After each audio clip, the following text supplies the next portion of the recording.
Hello, this is Fred Burwell. I'm the archivist at Beloit College. I've been here since 1986, and I've got a talk about the history of the college called Can We Have a College Here?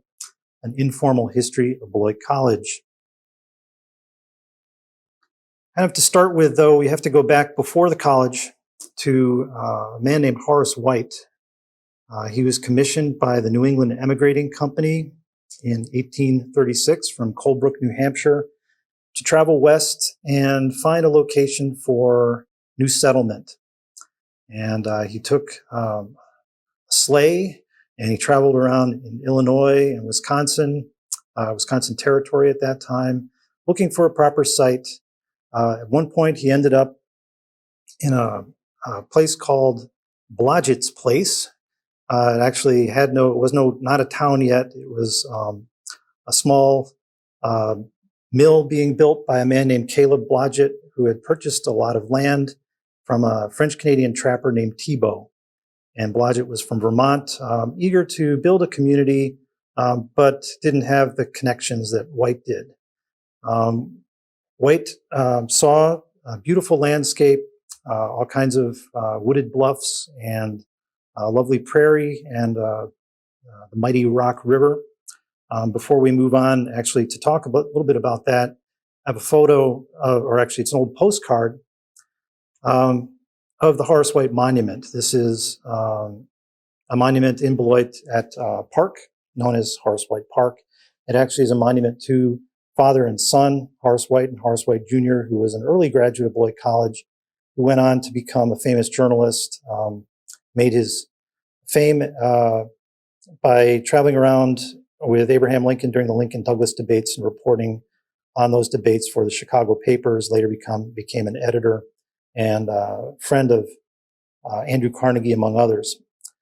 So what did they see when they first came out here? And White went back to New Hampshire, and gradually a whole lot of settlers started coming here in 1836, 37, and on. We don't have any photographs from that time period. So this is an example of what they might have seen. This is actually taken in the early 1890s by a Beloit College student named Herbert Gates, a gifted amateur photographer. This is taken from the overlook at Big Hill Park, then just known as Big Hill or Blaisdell's Park. It was part of it was owned by a Beloit professor named James Blaisdell.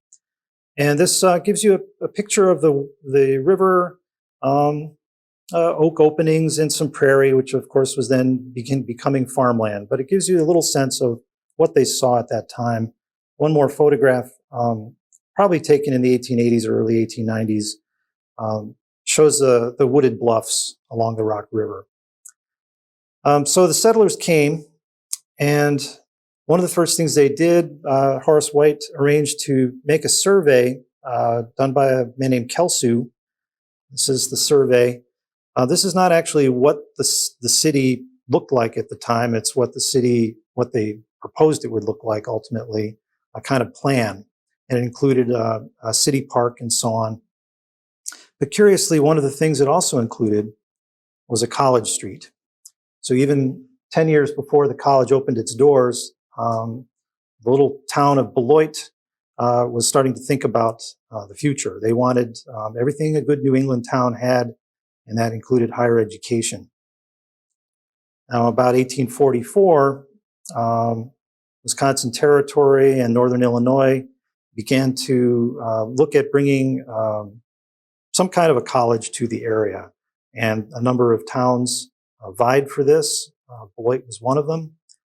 Beloit lobbied the hardest. And this is, I like to say, this is where Beloit College Archives begins. This is part of a very large leather-bound ledger that includes the very earliest records of the college, apart from some correspondence that we have as well. All handwritten, clearly important to the college as they use the fancy type up above there, or handwritten version there. They also drafted, Beloit won the college, and they drafted a charter, which the governor signed, and we became a college. One of the reasons they were able to win the college was through this man, Lucius Fisher, And I have a nice quote from Lucius Fisher, written years later.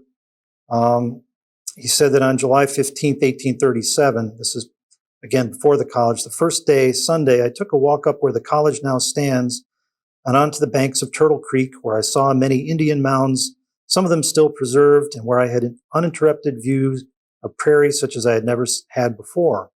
I said to my friend with me that it was the most beautiful landscape that I'd ever seen. Fisher organized a paper mill. He established the first Beloit newspaper. He was a friend of Abraham Lincoln, who later named him postmaster of Beloit. He helped secure the charter, but most importantly, he secured land. He donated land to the college up on the bluff above the river and not far from downtown. And he leaned on some other citizens who had some other parcels of land in the area. And so the college received its academic side, which is what we call the academic side today. Pretty much all that land and a little bit more became the college's land. So they had what they called the Beloit Seminary initially, before the college opened its doors. And its first instructor was a man named Sereno T. Merrill, who was an educated man from the East, as most of them were. He was here as a businessman, really to make his fortune, which he ultimately did. But he offered to be the first instructor, and he brought some of the seminary students up to the college level. And in the fall of 1847, the first several students entered the college. And he taught them until the college established its first professors. And that first professor arrived in 1848. That was Jackson J. Bushnell, who taught math. He was a Yale graduate. And I have this is a rather long quote, but I think it's worth reading. On the 27th of April, 1848, I came in sight of Beloit as the lumbering vehicle called Frink and Walker's stage rose over the crest of the hill to the northeast of Roscoe. As we descended the hill and drove through the street of that village, I saw for the first time, I think, this side of Cleveland, a dry street and solid roadbed of mingled gravel and sand. I landed from the stage at the Old Rock River House and soon found my way to the house of Reverend Mr. Clary, the secretary of the Board of Trustees. The invitation which had brought me hither was to come and assist in the preliminary steps for the organization of the college. It will perhaps be a marvel to the future historian that Beloit College began to be a college upon such slender means and upon so narrow a pecuniary basis. A few inquiries brought out the facts that at the time of my arrival, the college had no cash funds. For 6 months preceding my arrival, the walls of Middle College had stood floorless, windowless, and roofless, without any means to finish it. But slender and inadequate as the means of the college were, it had already made a beginning. 5 young men had been fitted for college in Beloit Seminary under the instruction of Mr. S.T. Merrill and were organized into a freshman class in 1847, and continued under their charge of Mr. Merrill for the greater part of the freshman year. This was the beginning of Beloit College. Early in May 1848, Mr. Merrill transferred the instruction of this first class to me, and it remained in my hands a few weeks till the approaching meeting of the Board of Trustees. On the 23rd of May, 1848, Professor Emerson reached Beloit on the same errand which had brought myself hither 4 weeks before. Here's a picture of the young Joseph Emerson. He came directly to my room, and almost his first question was, "Can we have a college here?" Having had some experience in building up a college in Ohio, already 20 years old and still in peril of failure, and a vivid consciousness of our meager resources, I answered, "Yes, if we will make it." How heartily my honored colleague accepted this view and set himself to the work of making a college here. And Emerson was also a Yale grad. Coincidentally, he and Bushnell were from the same class and knew each other well, but I had no idea the other was coming to be a pioneer at this small college. Emerson ended up teaching here for the next 40-something years.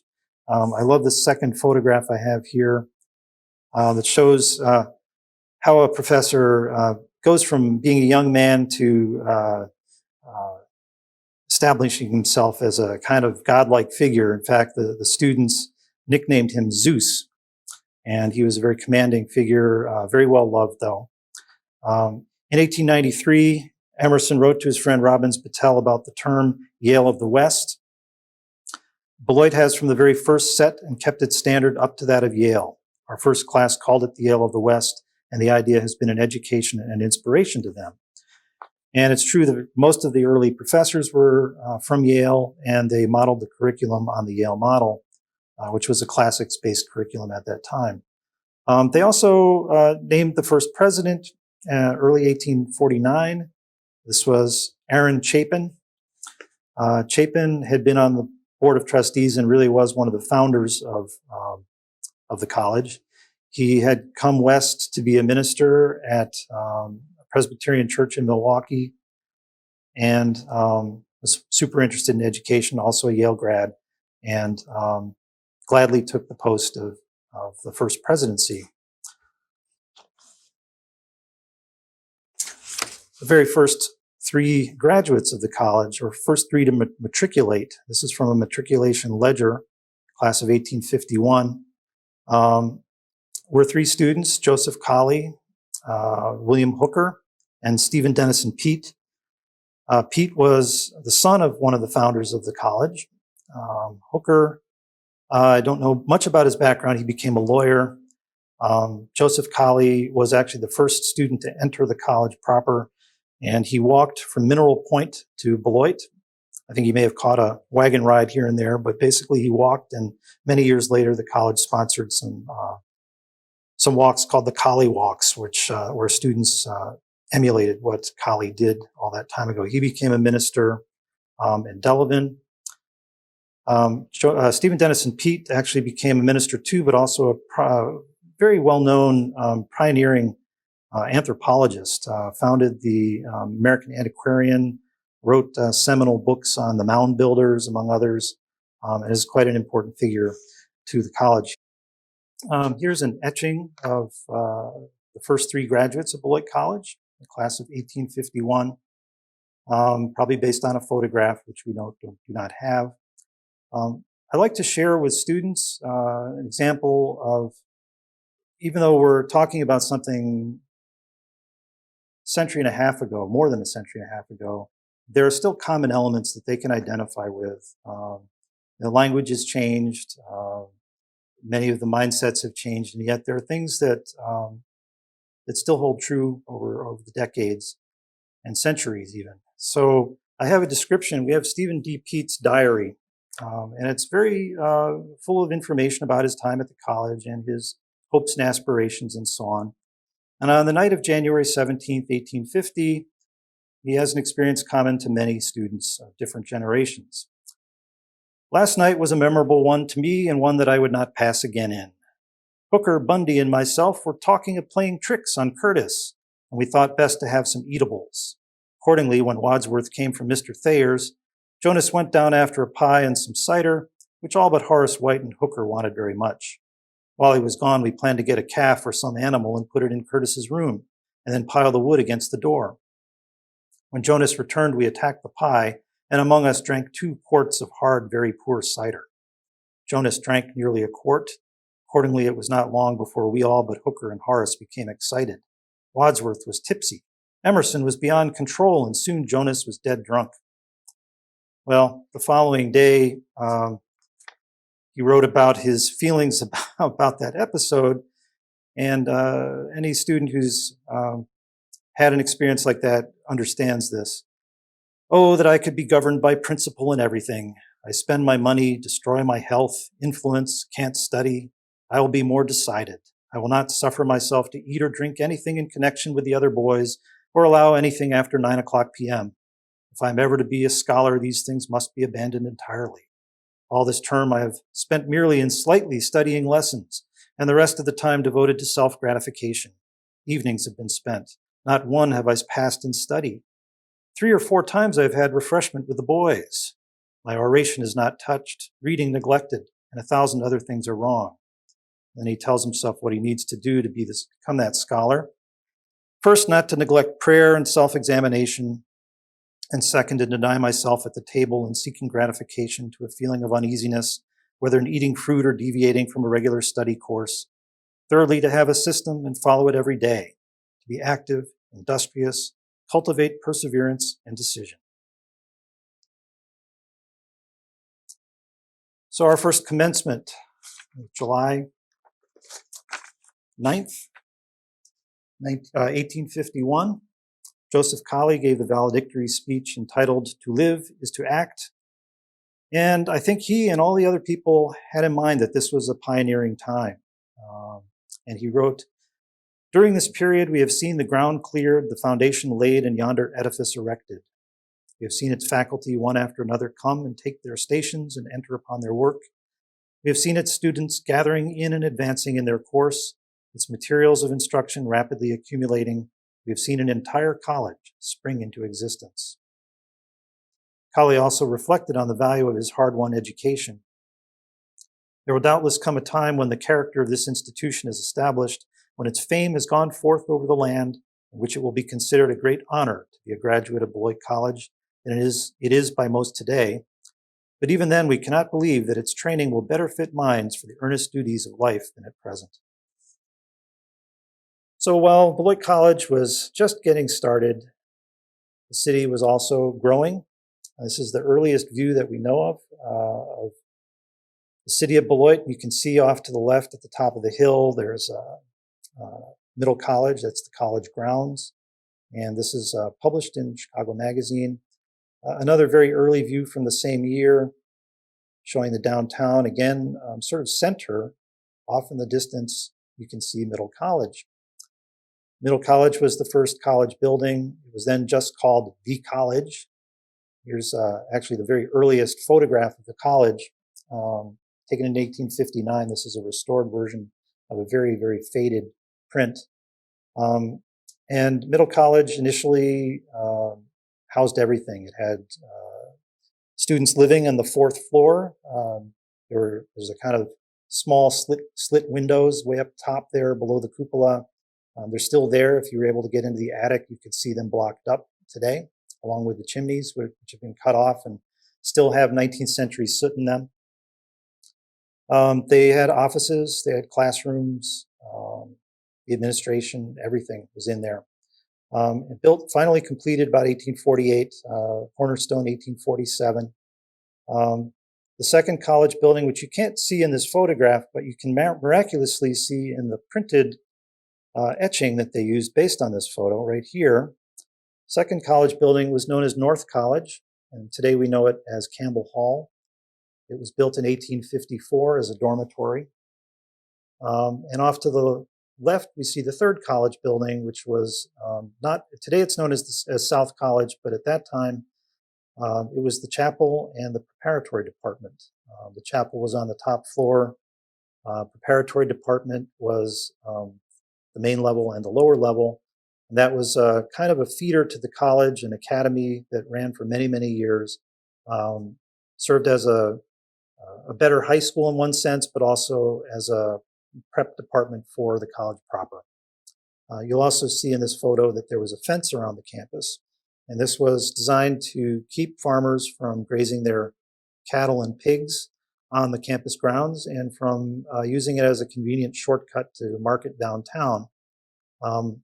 First college student protest that I'm aware of was students hated that fence. They were always having to climb over it. There were stiles here and there with steps, but it was very inconvenient. And they lobbied very hard to get rid of it, and ultimately the college took it down. Here's an early photograph of Middle College. Again, it's its first phase, kind of a box with a cupola. Before it had pillars of various kinds we'll see in later photos. This is probably the entire student body at that time. This would probably be right around the Civil War, a little after. You can see students were fairly fearless, hanging from the rafters there and even all the way on the top of the cupola. You'll also notice that prior to mowers and blowers and all the other things that we do to landscape lawns today, the college had scythed down their lawn once or twice a season And it was mixed grass and wildflowers along with dirt paths. They did quite a lot of tree planting, and we'll see in other photographs as well. Along with the early faculty, there was an interesting figure, a guy named John Barneveld Pfeffer, who was the entire physical plant staff of the college janitor. The students loved him. He was an Austrian immigrant who was probably just as talkative as any professor, and they nicknamed him Professor of Dust and Ashes because he was always spouting advice and commentary. One of the great stories about him has to do with he was the bell ringer for student chapel services and recitations, basically any event that happened on campus. And he'd be up in the cupola of Middle College ringing the bell, and if he saw a student running late and he liked that particular student, he'd keep ringing the bell and ringing the bell until they made it, so they'd be technically on time. He also had some ambition. He wanted to build a house bigger than the president's house, and you can see a very early view here taken from the cupola of Middle College. On the left, we have President Chapin's house, and on the right, we have Blaisdell's house. He was an early professor. That's today's the college guest house.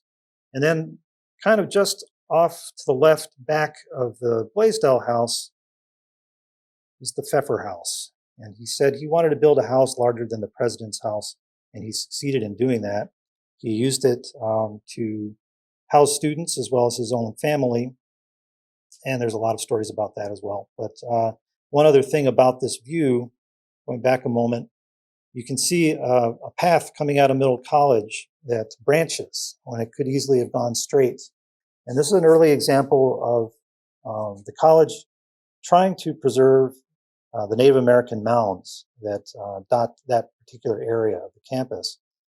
Professor Emerson and his father, Ralph Emerson, who was a minister in Rockford at that point, paid the college a little extra money to make a longer path going around one of the best preserved mounds. And it actually, you can see that fence again, the two branches lead to stiles that students could cross over to get off of campus or onto campus. Here's a view of North College, later Campbell Hall. One of my favorites is, again, it shows probably most of the student body at the time. So many photographs of students in that era are very formal portraits because, you know, the shutter speed was so slow with cameras that they couldn't, they couldn't smile easily. They'd have to hold it for too long. So typically they're very formal portraits, and this is an informal shot. And if you blow it up here and there, you see some fun things. Way up on the roof there, the daring students as ever, although one of them seems to be holding on to a friend. He may be feeling a little vertigo. And then closer up, we have a student either pretending to be asleep or really asleep, and a guy in the back either puffing his cheeks out or chewing on tobacco. I'm not sure which, or pretending one way or the other. But they're definitely cutting up a bit for the camera. And a shot of the other building at that point, South College, again, the chapel and the preparatory department. You can see the dirt path, and that was very typical around campus. They weren't paved for many more years. So along with the classics-based curriculum, the students also wanted to have organizations, and they emulated Yale again and some of the other East Coast colleges. The very first student newspaper came out in 1853. It was known as the Beloit College Monthly. It's more of a sort of a news magazine. It had a little news section, but students wrote poetry and essays and some creative work and commentary. It evolved in 1875 into the Round Table, which then became a weekly. And the Round Table, of course, still exists today as the student newspaper. So it's a very long-running paper, all the way back to 1853. And students, of course, loved physical activity, as they do today. And the college proper did not really approve of athletics initially, although they began to realize it let steam off gave students an opportunity to exercise and do some other things that without maybe getting into some of the trouble that they would. And right after the Civil War, they founded the first baseball club. Back in the days when baseball, you could call your pitch and scores were like football scores today, 33 to 25 and that kind of thing. This team, I kind of love this photo. It looks like they've hewn these bats out of tree trunks. I wish we could see the uniforms in color because they were very brightly colored uniforms based on the Civil War Zouaves. And it is a mix of guys who went through the Civil War, like the sort of grizzled veteran up top there in the center, and kids. The guy on the right, top right, is probably an academy guy. This team was a championship team. They didn't play other colleges because there were hardly any other colleges to play. They played town teams. They played Whitewater and Janesville and Madison and Milwaukee, the Cream City team. And they beat just about everybody. And they became the champions of Wisconsin baseball for that year. But it was only for that year. They continued for another year or two and then kind of faded away. And gradually, the college began to build more formal sports teams, and that was in the later 19th century, which we'll talk about in a bit. So around this time, of course, just prior to the baseball team, Civil War greatly affected Beloit College. There was a wonderful diary that we have in the archives by a student named Thomas S. McClelland. On April 13th, 1861, he wrote, "The Chicago Tribune of today announces that war has actually begun. The forts in the vicinity of Charleston have begun to bombard Fort Sumter, and this fort has opened its ports upon the rebels. God and the right prevail." A few days later, April 17th, he writes, "At 5 o'clock, the old college bell began its old tune to the music of which only a few came. Prayers were attended by about half of the college students. A war meeting is held at Hanchet's Hall tonight. I stopped in a few moments. Converse was speaking. He did not seem to get up much excitement. There seems to be a hearty desire on the part of the people to sustain the administration." And 2 days later, he writes, "The excitement and war preparations are the only themes. Our college community is thrown entirely out of its equilibrium. No student pretends to get his lessons. Tomorrow, the stars and stripes will be displayed from Middle College." So the student body pretty much emptied out. Dozens of students and many alumni fought in the war.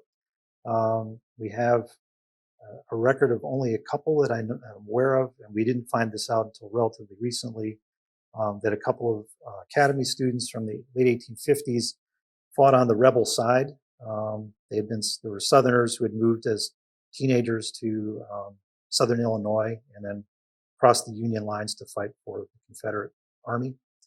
But the great majority were Union soldiers. We have records for every student and alum who participated in the war. They look like this. They're kind of what we call little quarter sheets or half sheets. This is an example of one of the students who died in the war, killed by bushwhackers. We have a lot of interesting records, handwritten documents, letters, another diary or two, handwritten obituaries and testimonials and so on. After the war, one of the things that the college wanted to do was build a library and a memorial to those who had died in the war. And they partnered with alumni and with the city.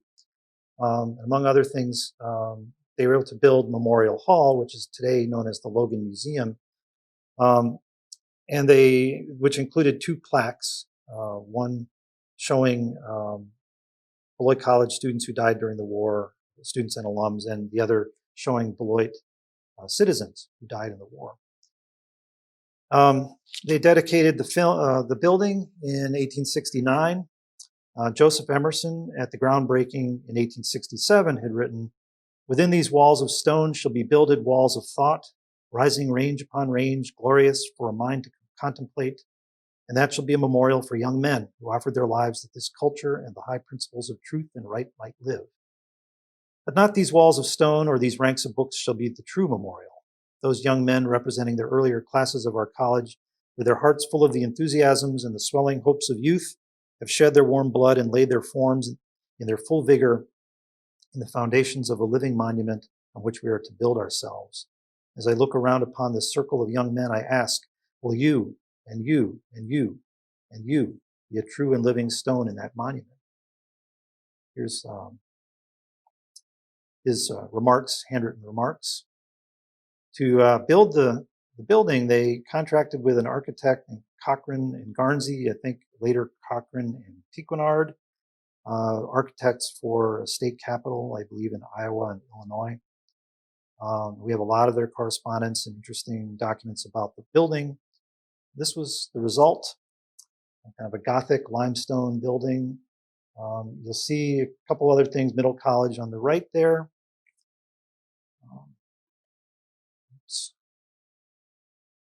And to the left, you'll see something known as Old South College. It was a frame building built as a dormitory for students, later served as the first science hall, chemistry lab, and then later on was moved to Central Avenue and split in two and made into two houses, one of which still stands. Memorial Hall itself, though, housed the library, which had previously been in a room in Middle College. It was growing to the point where they needed more space.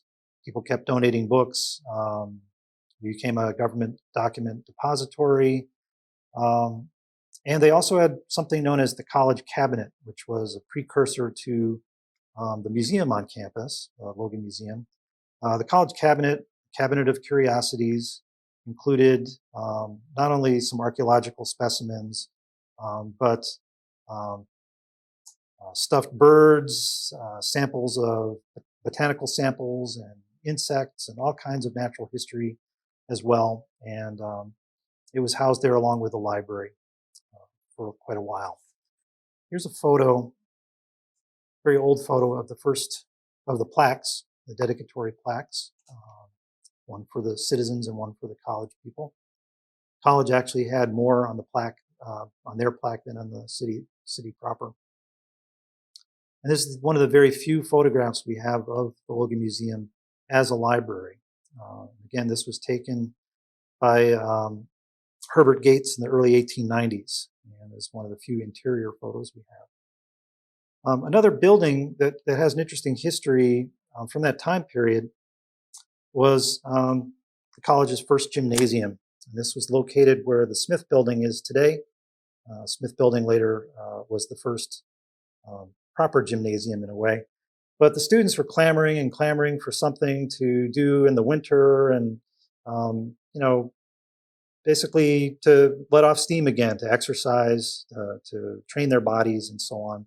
And the college agreed, but they had no money for it. And so the students canvassed the city, they canvassed alums.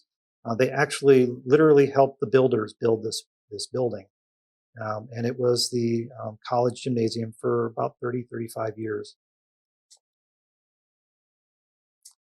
This is sort of one of those interesting, seemingly mundane, but found objects, an advertising envelope, just an envelope people used to send mail, but the back of it included a whole lot of information about the city. And I find it kind of wonderful because it's sort of aspirational. It tells you about what the city was advertising, that it had elegant waterworks, gas and electric lights. And here we are in 1887.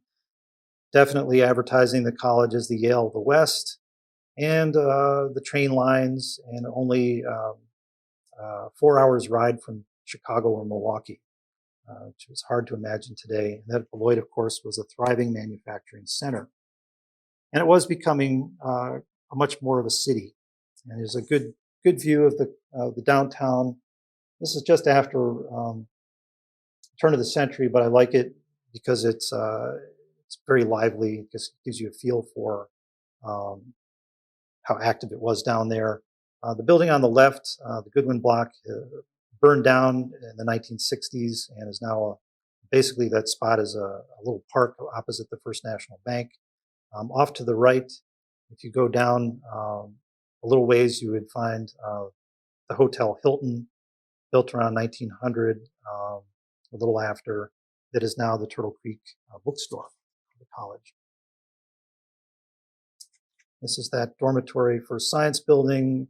By the 1870s, there was definitely more clamoring to add science, a greater component of science to the curriculum. Part of that was spearheaded by a man named T.C. Chamberlain, we'll get to in a moment. Another thing that they did was build an observatory. There was a lot of interest in that. This not only was a way of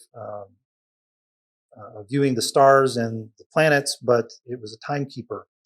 And it was a very popular spot for students and citizens of the town. There were special observatory nights and so on where the citizens could come and view the stars. So I mentioned T.C. Chamberlain. He was a Beloit College alum, class of 1866. And, he was here under the original college classical curriculum, but he showed a particular interest in science and in particular geology. And after teaching briefly at the college, he also taught at Whitewater, became quite an educator. He also became the geologist of Wisconsin, and this was one of his seminal books, published in the 1870s. Later on, T.C. Chamberlain became the president at UW, also founded the geology department at the University of Chicago and taught there for many years.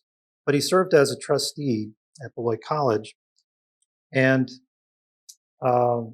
advocated for a better science curriculum. And he felt that the college, in order to survive and to move forward, needed modern science equipment and a dedicated building. Enter a man named D.K. Pearsons. Pearsons was a Vermonter who moved to Chicago and made a fortune in real estate. On May 10th, 1889, President Edward Dwight Eaton, our second president, received a letter from D.K. Pearsons. And he wrote, President Eaton, if I will give your college $100,000, can you raise $100,000 more before July 1? I mean business. Truly, D.K. Pearsons. And that was the thing. Pearsons was kind of a modern, forward-looking guy. He said in his autobiography, I make everyone work a little, and that is the right way to do it. How did he discover Beloit College?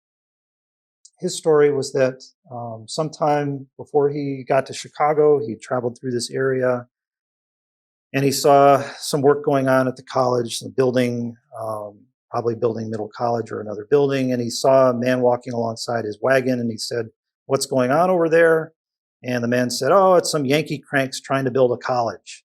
And Pearson said, when I make my fortune, I'm going to help those Yankee cranks.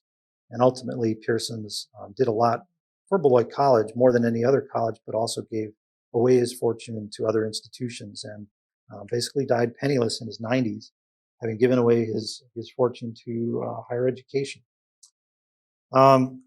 He recommended an architect for the new building. The college wanted to build a science center here. He recommended a man named Daniel Burnham of the firm Burnham and Root in Chicago. Around this same time, 1892, 93, Burnham was designing the White City for the World's Columbian Exposition. We have a lot of interesting correspondence from Burnham about building Pearsons Hall, as it became known. This is the groundbreaking here. I believe the man with the white beard off to the left is Pearsons himself.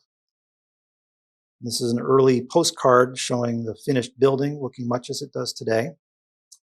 One of the curious things, we have a letter from Burnham critiquing the building, where he said he does not like the grading or kind of filigreed work below the front entrance there that's attached to the top of the front entrance. And he said, you must remove it, but it's still there today.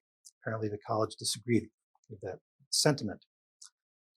Pearsons Hall, for a time, housed the Logan Museum, which was also founded around the same time. It also included laboratories and a science library and a lot more.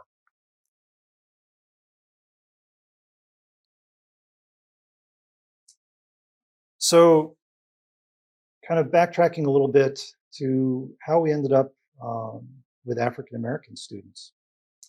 Um, See here, the first donation received from abroad was 160 acres of land from the Reverend Mr. Barber of Dutchess County, which realized $1,000 received on the express condition that students should be received in the college without respect to color.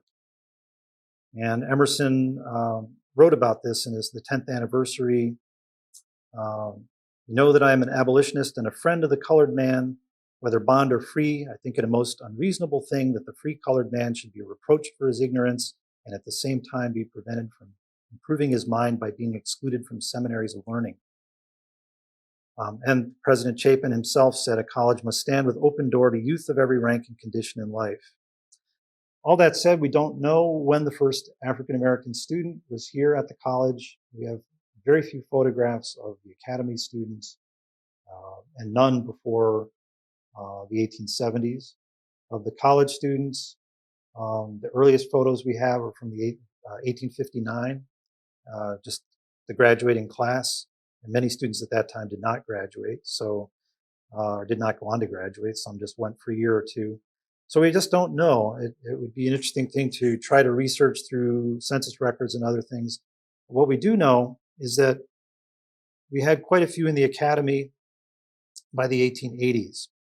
And then the very first African American to graduate was a man named George Woodson. Here's a photo of him in the late 1880s with chemistry lab, Professor Erastus G. Smith off to the right there. And we have a nice portrait of Woodson done in a Beloit studio, class of 1891. He was from Hannibal, Missouri. As far as I know, he went on to work for the post office back in Hannibal and then I think in Chicago for a time.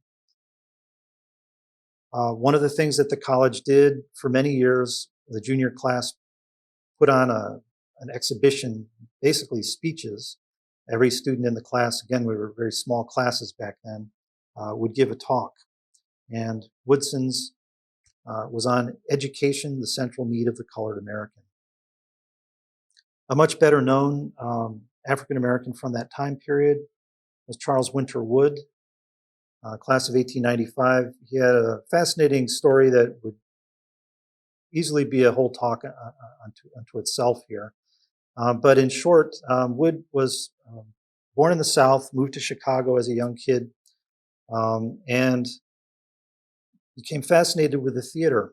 And he went to plays, he started to act, he learned Shakespeare, he founded a Shakespearean troupe of African-American actors, still while probably in his teens. And then one day he was making some money as a shoe shine boy, a bootblack, as they're also known. And he was shining shoes for a man. And while he was doing it, he was reciting Shakespeare. And the man was sort of surprised by that and said, if I give you a silver dollar, will you recite this other thing for some friends of mine? Just recite this scene from Shakespeare. And he said, sure, I'll do that. And he so impressed these men that one of them, who had a friend who was a trustee of Beloit College, offered to see if he could get him into Beloit College. And Charles Winter Wood traveled to Beloit, entered the academy, and was soon very involved in theatrics and public speaking. This is a photo of him while in college. He stayed here for 8 years, both in the academy and the college. This is one of the Greek plays. The students put on a Greek play every year through a professor named Theodore Lyman Wright. And not only was he the star, they took this down to Chicago and Milwaukee, and they performed numerous times. Not only was a star in this, he began winning public speaking oratorical contests, which was almost like another sport at the time. Students would travel the state and even multiple states. They had these interstate contests. He won the state contest. He came in second in interstate contest. Became a hugely popular guy on campus. Ultimately became a teacher at Tuskegee Institute under Booker T. Washington. toured the country as an actor, produced records, 78 RPM records for a Black Swan label. They were recitations, comic recitations. And there's a theater named after him at the Florida A&M, and we have a scholarship named after him here at Beloit. Another interesting early African-American student was Thomas Fisher. While he was here, he was known as Fisher, but his real name was Daniel Webster Brown, and he had basically fled the South after getting in trouble there. He was under the wings of a couple of professors here who changed his name and helped him, helped fund his going to Beloit College. He played on the very first college football team, 1889, which defeated the University of Wisconsin 4-0. And that's him lower right. And then after graduating from Beloit College, he went back down south and was a superintendent of an industrial school called Noxubee. Another interesting thing from this time period, the late 19th century, we had a number of Native American students from the Dakotas coming here. We had a missionary family named the Riggs. A couple of the sons had gone to Beloit College. The father was very aware of the college.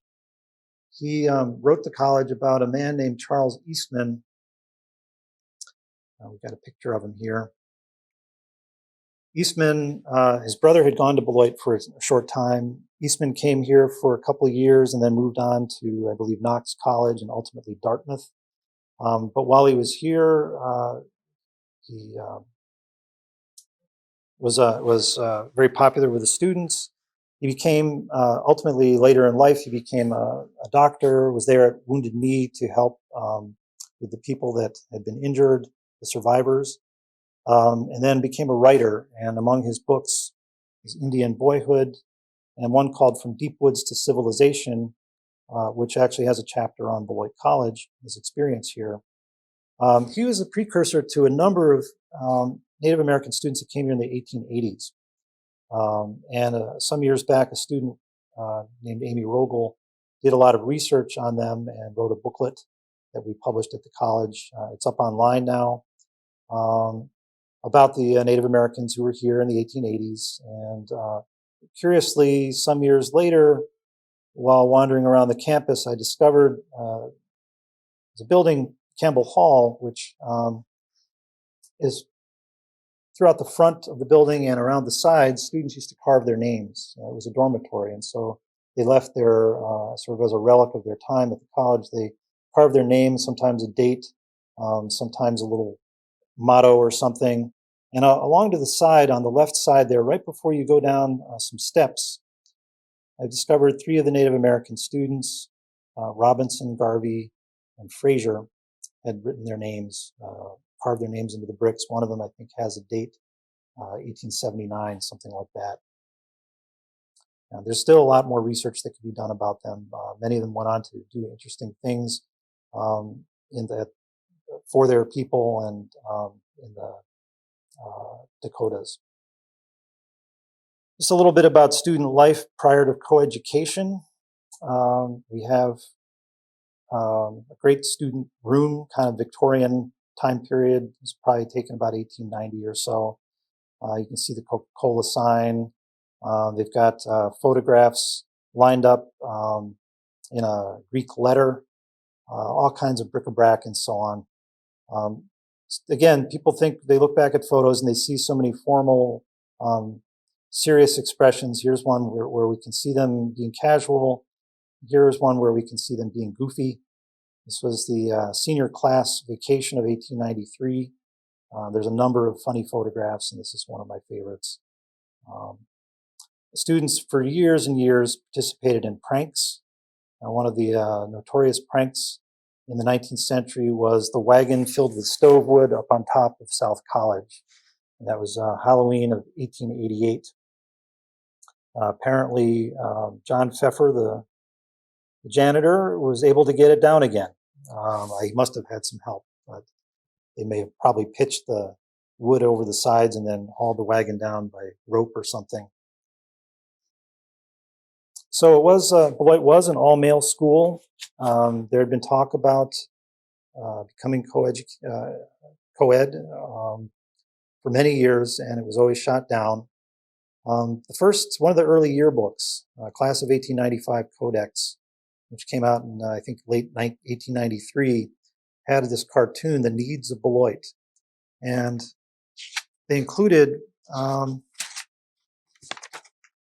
section where the students wrote little comments about what they thought. And it was called How 95 Answers the Coeducational Question. And one of the students wrote, "Personally, I am not hankering after the women, but if Beloit can stand it, I guess I can."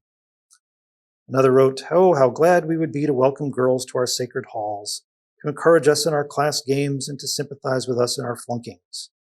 And another wrote, "If they are all under 35, I don't mind." Well, the college finally decided, yes, they're going to open their doors to women. And it was partly a financial decision, and partly there were a lot of families that had siblings and they didn't want their children to be split apart.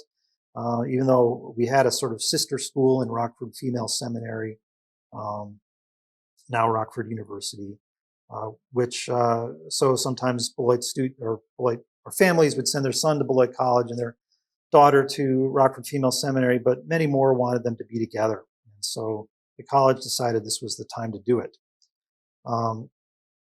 Here's their announcement.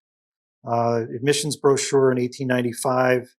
It's kind of a great flowery way of saying this. With her old-time faith and courage and high standards, Beloit girds herself to her new tasks and extends her cordial greetings to the young women who seek that robust culture and mental grasp which do not obliterate but stamp with deeper imprint the qualities of true womanhood.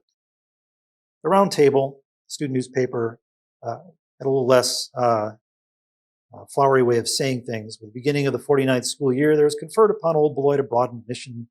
Henceforth, her sons will not be the only standard bearers of their alma mater, but among her roll of honor, there will also be numbered, strong-charactered, and brave-souled women. One of the fears among the faculty was that the women would not have the stamina to keep up with the men academically. But within a year, 2 years, the valedictorians of their classes were women, and that kind of quieted that idea. This is a photograph from a little bit later, probably early 1900s, but shows a student, a woman student, hard at work. One of the things I guess you could say we could admire about the college, they didn't form a separate curriculum for the women. They didn't have, domestic science classes or something like that. The only separation was physical education. Women were encouraged to enter the sciences and math, and in fact, some of the early women students became women scientists, which was relatively rare at the time. This is a photo taken in Pearson's Hall. You can see women and men seem to be separated, and that might be by design. The college did, for instance, in its libraries at the time, at the Carnegie Library, have a separate reading room for women and a separate reading room for men, although they could each enter the other rooms to retrieve books or whatever, but they were not allowed to sit together. And chapel services were also segregated. And of course, dormitories were severely segregated. So when women entered, that was one of the questions, was where were they going to live? Men lived here and there on campus in either dedicated dormitory, or in a few cases, they still lived in college academic buildings and kind of helped caretake them. And there were early fraternities that were all off campus, and men lived in them. Some also roomed in boarding houses. But they did not want to do that with women. They needed to have more of an in loco parentis kind of situation. Initially, they had a couple of cottages on what we now know as the residential quad, where the dining hall and many of the dormitories are. But that was only accommodated a couple dozen students at best. They turned to D.K. Pearson's once again, who initially was against coeducation, but his wife and his wife's sister leaned on him heavily, and he agreed to build or to fund building a new dormitory for women, which became known as Emerson Hall. In fact, Pearson said, "I'll build it if you name it after Joseph Emerson," and that's what they did. It was designed to house everything for women. So it had its own dining hall. It had a laundry room. It had lounges for women. It had a gymnasium way up on the top floor. And so it was very self-contained. And at that point, apart from those two little cottages, it was the only dormitory on that side of campus. So women had to walk over the residential side or the academic side to go to their classes. Here's a lovely early view of one of the lounges. The fireplace still exists. And then there's the gymnasium, which is now, I believe, an attic, but some of the same woodwork is still there. Very earliest African-American woman to graduate from Beloit College and probably to attend Beloit College was Grace Ousley. She was also the first African-American woman to graduate from Beloit High School. She and her brother, Lawrence Ousley, were students here. Lawrence sadly never got to go to the college proper. He had to leave to support his family. And there's some fascinating quotes about him over time that talk about how he worked for the public library as a janitor, read through the entire library, was never able to use his education for a better job. But when he died, he gave his entire estate to the college as money for, as it says here, needy Negro students. And there are currently areas in the city and the college named after the Owsleys. Because once women entered the college, we had a different kind of social life. But prior to this, men at the college had to, entertain town women, find activities to go to dances and picnics and so on, or to go to Rockford Female Seminary, often getting in trouble for visits there that they weren't allowed to do. By 1900, though, we had women here at the college, and they began to socialize together. They had picnics at Big Hill Park. They also had fraternity parties and the like. And of course, they saw each other in classes and so on. But the men were not eager to add women to the traditionally all-male activities, and that included the round table and the yearbook and debating societies, which were popular, oratorical contests and so on. Sometimes women had token positions. I think the round table had a woman who was the local editor, and the local editor basically wrote about, so-and-so had visitors to their dormitory on that day, that kind of thing. So the women had to form their own organizations, and one of the organizations that became quite popular was the Shakespeare Society, founded in 1899. For decades, they had outdoor theater productions in a hill between what we now know as the Smith Building and the Wright Art Center, which didn't exist yet. The hill there was almost like a natural amphitheater, and they nicknamed it As You Like It Hill after the Shakespeare play, As You Like It. And they had outdoor productions there that were attended by townspeople and others into the early 1940s, and then basically World War II interfered and they didn't revive it afterwards. Another thing that they really wanted desperately was to have sororities, and there was a small group shortly after women arrived in the 1890s who formed a group called Theta Pi Gamma. The college forbade them from doing that, and they allowed them to kind of meet together as long as it wasn't called a sorority, and but then they basically banned it. The students went sub rosa. They had their little pins that they hid, their little caps that they hid, and they tried, but they continued, as we have records, including this picture, which is part of one of their ledger books, shows them trying to convince President Eaton it's for the uplifting of women. And they just wouldn't give up. The college kept meeting about it. The trustees, the faculty, the administration all weighed in about the evils of sororities and so on and so forth. The class of 1899 codex, the yearbook, had a picture of the original 7 women with the note, "We never croak." Years later, 10 years later, we haven't croaked yet. They're still trying. And it was that year, around 1909, 1910, that they finally convinced the administration to give up fighting it and allowed them to become a sorority. And so the following yearbook, 1911 Codex, has the first official photograph of the sorority. Soon there were a few other sororities, and they were all local, but gradually they hooked onto nationals, and there's a lot more history there that we can go into at this point. Going back to that 1899 Codex, one of the great characters of Beloit College history was a cartoonist, a Beloit student here, named J.N. Darling, nicknamed Ding. And Ding did pretty much all of the cartoons in the Codex for 1899, I believe some in 1897 as well. They came out every couple of years back then. This was the top half of a page that he created, which shows William Porter, the venerable professor who taught here for well over 50 years, on the left, and President Eaton dancing in a kilt on the right.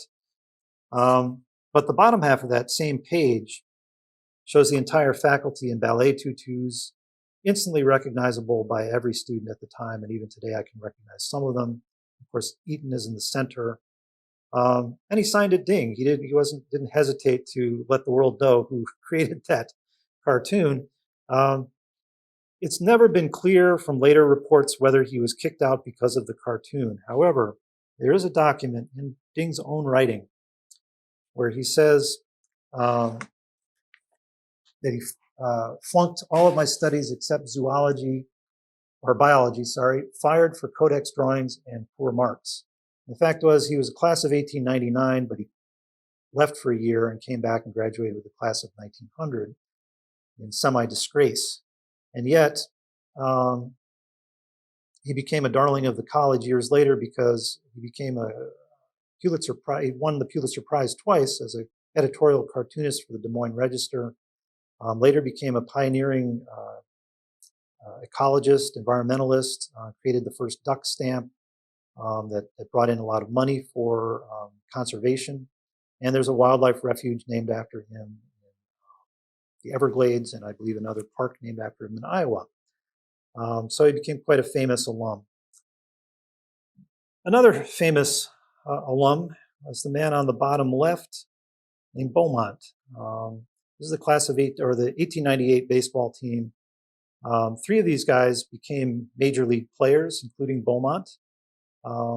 Adkins, second from the left on the top, and a man with an unfortunate name for a baseball player, Beloit, off to the far right, second from the right top.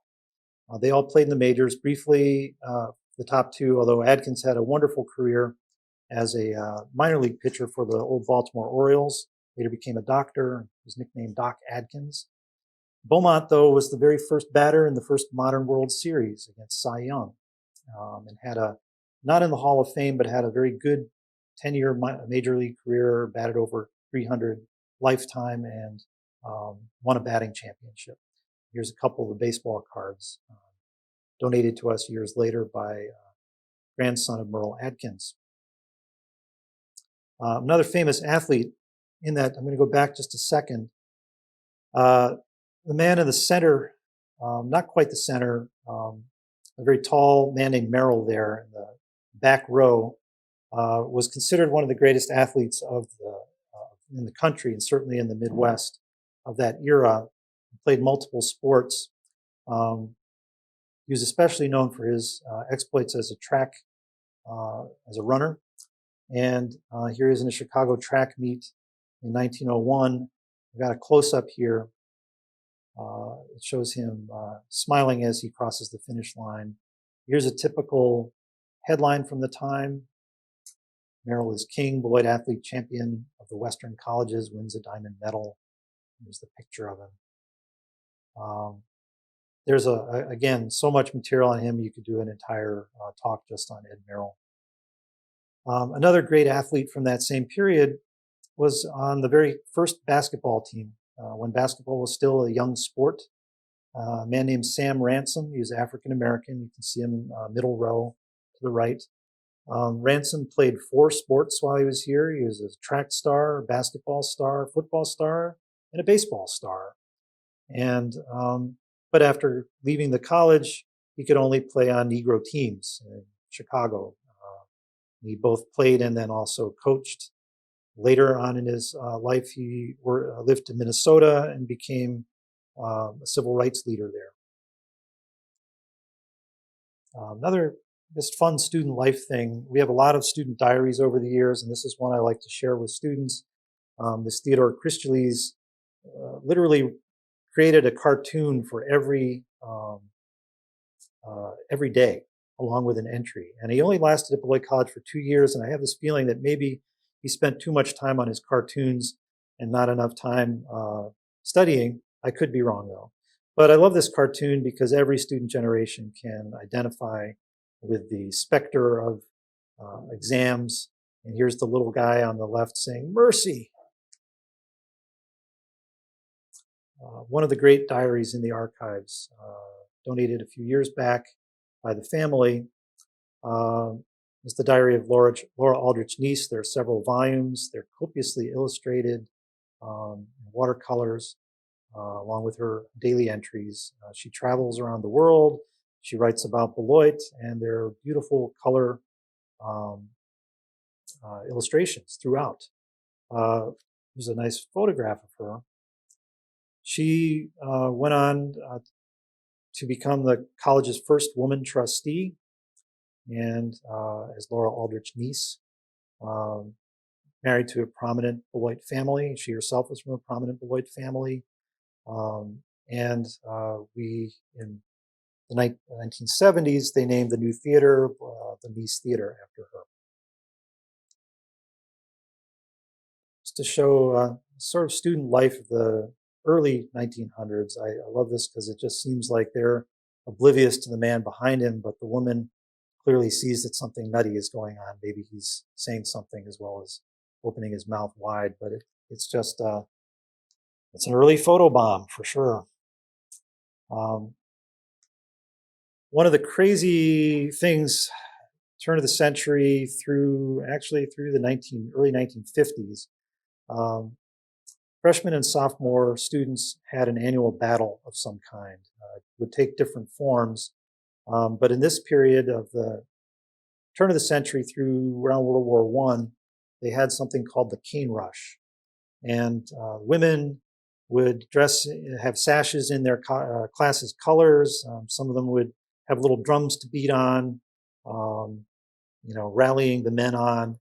Well, what the men did, and this is over at Horace White Park, and this first photograph you can see First Congregational Church off to the left there. There would be a pile of canes in the center of a field. One group would have to break the canes, and the other group would have to protect the canes. And it was a free-for-all. The college ultimately banned it because there were too many broken limbs and sprained ankles and shirts ripped off and people damaged by this melee. But every year, there are lengthy reports on the cane rush in the Round Table and at the time, 2 different Beloit newspapers, the Daily News and the Free Press. College was growing, and this is an early, circa 1900 view. By this time, you can see Middle College with all kinds of Victorian gingerbread added in the 1880s. Pearson's Hall off to the right of Middle College was built in the 1890s. Eaton Chapel, then just known as the Chapel, off to the far right, was built 1891. We have an almost identical photograph, probably both taken from the cupola of First Congregational Church. This is taken just a few years later, and they've added 2 buildings since then. In the back, you'll see the Smith Building, then known as Smith Gymnasium. And That was a much better facility than the small frame building that they had. It included, well, we'll talk about it in a moment. But you'll also see in the front, center front, we have the library, the Carnegie Library, built around 1904. And so for a time, they were able to combine libraries around campus and have them in one place until it basically outgrew that building, and they had to have satellite libraries around campus again until the current library building, built in 1961, 62. Carnegie Library was the second one in Beloit. There was a city library too, but Carnegie began to give to colleges, and we were one of the first colleges to receive a library. And that was courtesy of our old friend Horace White Jr., a friend of Carnegie's, and who persuaded him to donate the library to Beloit College. So as I was saying about the Smith building, as a gymnasium, the top floor was the basketball court and a running track around the sides. It had an open skylight with a catwalk below it. I had a student worker doing special documentary photographs of the college a few years back who was able to, along with some physical plant member, access that catwalk and take some photographs of the skylight, which is blocked off now. The original woodwork, there's kind of a drop ceiling there now. All that original woodwork is still up there, along with the original catwalk. Lower level, far basement level included a swimming pool. And today, back way off in a closet, you can still find a green and white tile from the swimming pool, although the building has not had that pool in operation since about 1950 or so. This is a little bit later view, but a nice one of the interior of Carnegie Library. Today, as the World Affairs Center, this particular spot houses the Hall of Flags. So but here we have it with the card catalog, the circulation desk. The portrait up on the top right is President Maurer, who had passed away in 1942, so that dates this to probably a year or two after that. So around this turn of the century, early 1900s period, students got it into their head that they wanted to donate a class gift every year. And at that point, it meant something tangible. So one of the early ones that was this arch, which is currently located, or the spot we currently have the college's poetry garden. They actually took the arch down about sometime in the 1930s, and they embedded the date stone in a doorway of the Eaton Chapel, where it still stands. So that center stone in the top of the arch says 07. And conveniently, it's not far from another class gift, which is the stone bench near Eaton Chapel, which was given by the class of 08. Another gift was the Rostra Boletensia. I got a little bit I can read about that. As I mentioned earlier, the public speaking was very popular, almost like another sport. Oratorical contests, debates, all these things were hugely popular in the 19th and early 20th centuries. So at some point, someone suggested a platform for speakers. Rejoicing students were always clamoring for speeches after a big win on the gridiron or a major victory over rival schools in the popular oratorical contests. Speakers usually had to address their classmates via a derelict wagon or a teetering pile of soapboxes or apple crates stolen for the occasion. Another student recalled visiting Ira Buell's farm just south of Beloit and spotting a sizable boulder, which just might serve the purpose. Buell was Beloit College class of 1878 and curator of Logan Museum, and he liked the idea. After a mining engineer looked the stone over and proclaimed its removal feasible, Buell hired a derrick to lift the 8 tons of granite and a heavy dray cart to move it several miles to campus, where they eased it into place west of the chapel in a spot students use for post-game bonfires. And this is the dedication photograph. Here we have an old postcard showing Campbell Hall or North College in the background with Rostra Boletensia. The rock is there and probably will always remain there unless somebody gets the idea to move it. which would be a big task. Every year, the college has the student symposiums, usually these days with some version of PowerPoint or something techie that students use to give their talk. Maybe about 10 years ago, I worked with a student in a class that I was co-teaching who loved the whole idea of a speaking platform, and he decided to use this rock as the place for his student symposium talk. And he gave it with a complete lack of technology, standing on top of the rock as they did in the old days. And kind of moving on to continue about the oratory at the time, the college's first Chinese student, Qingyi Tang, came to the college in, I think, 1914 or 1314, knowing very little English, was a brilliant student, learned English quickly, and began to participate in oratorical contests. He became quickly, kind of like Charles Winterwood before him, became very popular as a result of winning these contests. This was one of his orations called The Cycle of Civilization. And this is a round table headline after he won the state contest. I've got a quote here from the round table. Tang was seized, hoisted on shoulders, and bowed his acknowledgments to the crowd.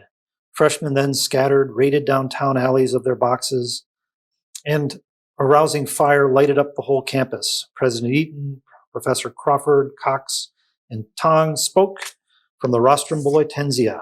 The Beloit Daily News described the spontaneous outburst by proud Beloiters as, quote, one prolonged howl of joy. Tang went on to become a university professor in China.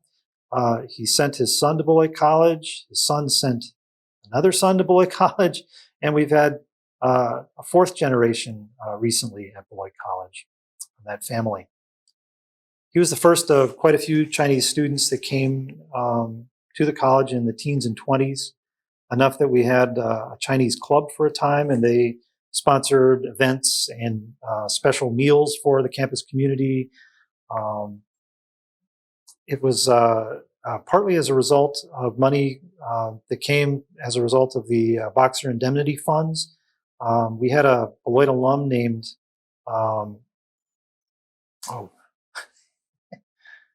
Arthur Henderson Smith, class of 1867, who went to China as a missionary after he graduated, ended up becoming quite a well-known writer. Wrote a number of books about China. One was called China in Convulsion. Another one was China Today, I think. Anyway, he recommended to President Theodore Roosevelt that some of the money be used to bring Chinese students to Beloit College and to other colleges around the country. So around the same time, World War I, we had quite an exodus of students going off to fight in the war in 1917-18. Not quite as many as happened in World War II later, but we also had students training here on campus, the Student Army Training Corps. Here they're shown in the quad between Pearson's, Eaton Chapel, Campbell Hall, and Middle College. At the chapel, they hung a flag. All of the stars represented a student from Beloit College fighting in the war. One of the things that came shortly after the war, George Colley, who was the first curator of the Logan Museum, was the son of our first student, Joseph Colley. George Colley himself graduated from Beloit College in 1881, came back as a geology professor, and then moved into working for the Logan Museum. In 1910, he took a trip around the world. We have his diary where he traveled to Africa and India and China and Japan and so on. Wrote at length. I think it was an eye-opener for him, and sometime after that, he proposed something that didn't exactly take place, but I think was, in a way, a forerunner of Beloit College becoming very international in its outlook. And so At President Mauer's inauguration in 1924, Colley said, "Bring us your dreams, President Mauer. We all have dreams. Mine is, I believe, intimately involved with an education which will bring world peace." Again, remember right after World War I. "We can have conferences and prizes and courts as much as we please. They all do vast good. But until we have removed race hatred and suspicion and antagonism, we shall have war." And he wrote in his proposal, "In our colleges, there is a great need to know the viewpoint of other races, of other peoples at first hand. One of the best sources of such knowledge would be the youths of each nationality. The clash of youth with youth would open up new points of consideration and would help to shake each one out of his preconceived opinions and his more or less provincial views." Although college was not able to carry this fully forward, it took many years until we had something known as the World Outlook Program. The college did sort of beef up its bringing in more international students, and I think this was, again, a kind of forerunner to later activity.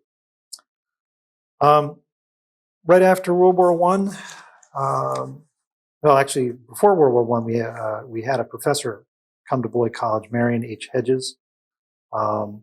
Became extremely popular, well loved by the students, his most popular professor in one of their polls. He was also a socialist and a writer. And right after World War I, he published a book, Iron City, which initially the city and the college was excited about. It was a national publication. Boney and Liverite Progressive Press published it. And you can see an early advertisement in the round table of the Beloit Daily News. First copies of Professor Hedges' new book, due the first of next week. And then President Brannan, our third president, commented about it. He said it was a fearless book. Professor Hedges is author of strong novel. And it sounded like it was going to be a big success. However, what happened was that it turned out to be a very thinly disguised fiction about Beloit and Beloit College. So it distressed the city and the college greatly. And within a short time, he had to resign. And although it was denied that that was the cause of his leaving, it was pretty clear from all the documents that we have. What it was is it had a tangled love triangle, perhaps designed to appeal to a less radicalized public, but its biting satire and criticism directed at the labor movement and college education did not sit well with Beloiters who too easily recognized their hometown and its college on the hill. So Professor Robert K. Richardson, who was away from campus for the semester, we have his letters. He was deeply upset by kind of a parody in the book of a character based on Richardson himself. It included dialogue he remembered speaking to Hedges. And he received a whole lot of letters from other professors about the book. And here are a couple of examples. Professor of Religion John Pitt Dean said, "I know that it was probably written for a purpose, probably to jar something loose, to compel thought, but what possible excuse can there be for the parody and caricature of the local situation and of the men with whom he is professionally associated? I resent with all my heart these caricatures. It seems to me that there is such a thing as professional etiquette, as professional decency, and that he has violated it many times."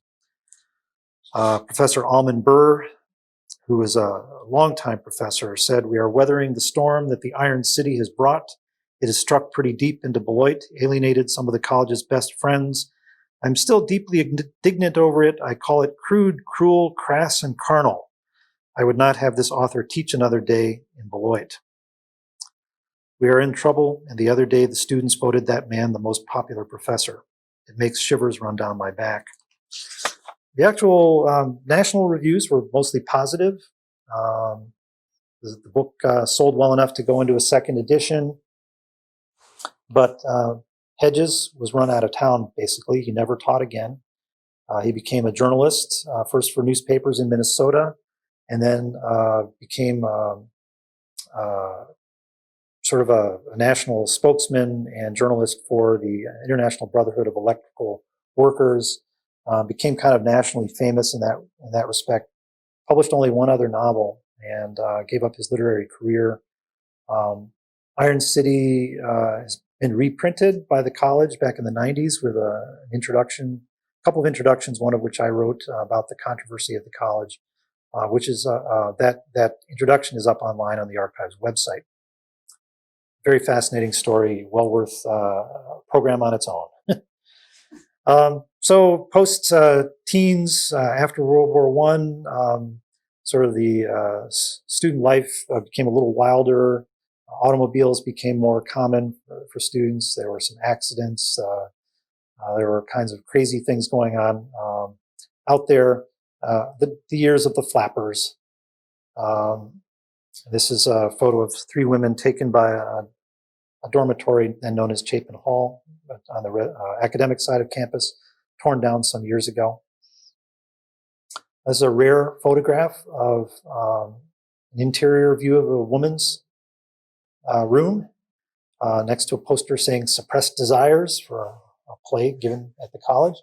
I don't know how the photographer is named Bob Hennert did a lot of photographs for the yearbook. We have wonderful photo albums of his work.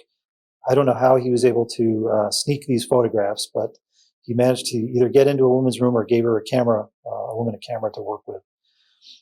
He also documented some of the changes on campus, among them construction of new dormitories.